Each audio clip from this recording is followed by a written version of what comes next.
Okay, Cam, when do you think they have a reasonable chance to make the playoff?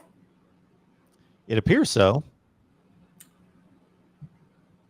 I mean, obviously, that depends on your definition of reasonable, but I would say in a window that starts now to, within the next 4 or 5 years. Now, I'm not saying that Miami will make the playoffs this year. I just think that with the changes, the positive changes to the roster, with an improved coaching staff from the top down, interior improvement to the program and everything, I think that, between starting now, because there's no dominant team in the ACC. I'm sorry, there's not. And so then that points to Miami having a chance then to kind of catch lightning in the bottle and rise up this year. Now, again, I'm not saying that is going to happen.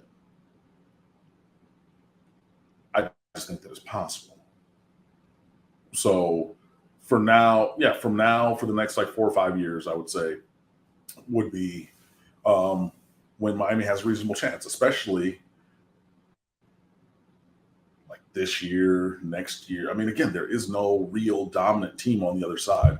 And I also think, and I've said it on here, that DJ Ukulele is doo-doo paper, dumpster juice, hot garbage trash. And he's leaving Clemson currently. I don't think that he's going to keep that job for very long. I think they're going to, Kelly Bryant's him and then give Cade Klubnik, the freshman, the keys eventually. But I say that to say that the number one competition on the other side, there's clear chinks in their armor. Miami's doing everything that they can to improve. Now, you do got to get through, and I hate that I'm going to say this, but it's the God's honest truth. You got to get through a North Carolina in your own division because we haven't figured out how to do that, But it's reasonable that starting this year for the next few couple years, there's a chance to get there. And if you want to say, okay, cool, this year it's not reasonable, that's speculative, and that's really Miami hitting the ceiling for what they could possibly be. I would say, yes, it is hitting the ceiling for what they could possibly be, but it's within the realm of possibility. So if you want to go from possible to reasonable being a more certain kind of a thing, then I would say, now this is fully dependent on Tyler Van Dyke coming back, but I would say reasonable being 2023 and 2024. Those would be the target years, I think, in the near term. If it's not that, it might be a little bit of a longer term. But I think that, those will be the times.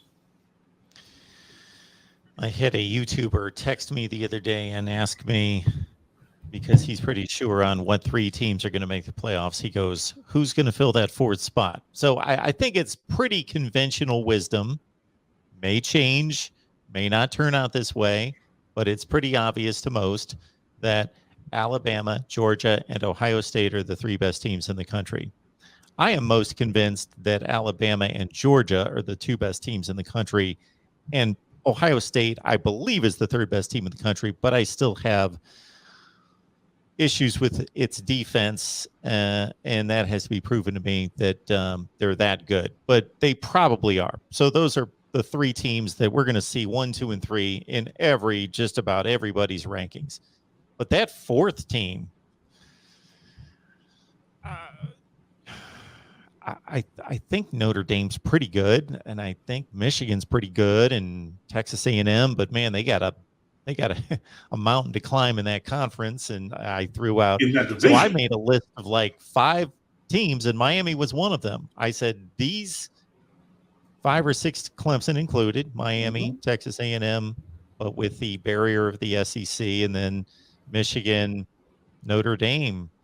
And shoot, anytime you play in the Big 12 or the Pac-12, especially the Pac-12, you're going to have to do more. You're going to have to show something. But what, Baylor, Oklahoma State, I don't think those teams are better than Miami. They just may have they They showed themselves to be really good last year, but I don't think they're more talented than Miami. And USC is a big wild card.